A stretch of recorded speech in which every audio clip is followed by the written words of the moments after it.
Bonjour, Mishkong Ponkanon Quay Nadishnakas Mungdo Dam. Once again, I'm Sandy Boucher, Red Thunderbolt Woman of the Loon Clan. I'm a proud member of Seine River First Nation in Northern Ontario, and we're here discussing the 52 steps to reconciliation. A large part of them, you may not realize, is actually based on my book, The Path. Because the path is an action plan to reconciliation, but there's actually a secret hidden inside the pages. You see, when you read the title, The Path, it kind of implies there's one path. But when you start reading through the book, you actually realize there's two. There's one for Indigenous people and all the work we have to do to prepare for reconciliation, never mind actually reconciling, and all the work that non-Indigenous people have to do to prepare for reconciliation. If there's one thing that has become incredibly obvious as I talk to the readers of the book, once you read it, you understand why we haven't reconciled yet. There's just a lot of work to do. But what I want to do over the series of the next 6 or 7 videos is focus on those paths and kind of highlight the steps for you. In the book, I use the medicine wheel as the template because one of the things it teaches is the 4 life stages: baby, youth, adult, and elder. The reconciliation journey follows the same path.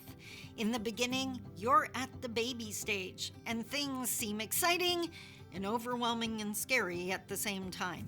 And that's okay. You're brand new to the journey. Just keep going. Babies make it through it. We can too.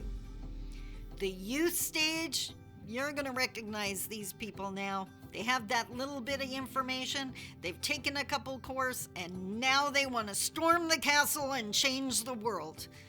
Problem is, the youth stage is still a learning stage.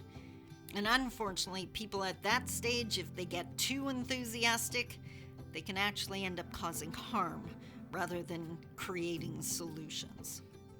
The adult stage is the action stage. That's where you now have enough information that you can implement positive change. And then the final stage, the elder stage, well, that's reconciliation. So this week, I want to start with the Indigenous path. The baby stage, or the first step on the Indigenous path, no one is going to be surprised to hear me say this: healing. Before anything else, healing first and foremost. And by the way, these paths are not linear. Something can happen. You could be in step 3 and get knocked back to step 1, and that's okay. If something happens and you realize you need to do some more healing, please take that time so that you can enjoy this journey. So for Indigenous people, healing, obviously, you have to have a desire to reconcile, or why would you be on this path at all? And the one that I get challenged on the most, forgiveness. As Indigenous people, we have to heal enough to get to the point where we realize that non-Indigenous people, a lot of stuff has happened. But there's a whole bunch of people that were never taught what happened. They just were born into a society and they're not even sure how it got so insane. We have to forgive them, not because I'm saying that what happened is right, because it absolutely wasn't. But I want you to think of forgiveness as releasing the debt, which means the price tag for what happened is so huge that nothing could pay that debt.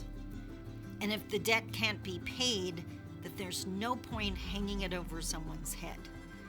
Instead, let's acknowledge it without minimizing it and work towards fixing this for our sake and the sake of our children and our grandchildren. So once again, for Indigenous people, the first stage of the path to reconciliation involves healing, developing a desire to reconcile, and forgiveness for your sake as much as theirs.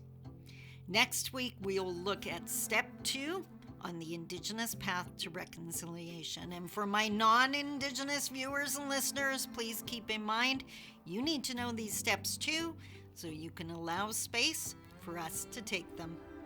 Until next week, take care. Bye-bye.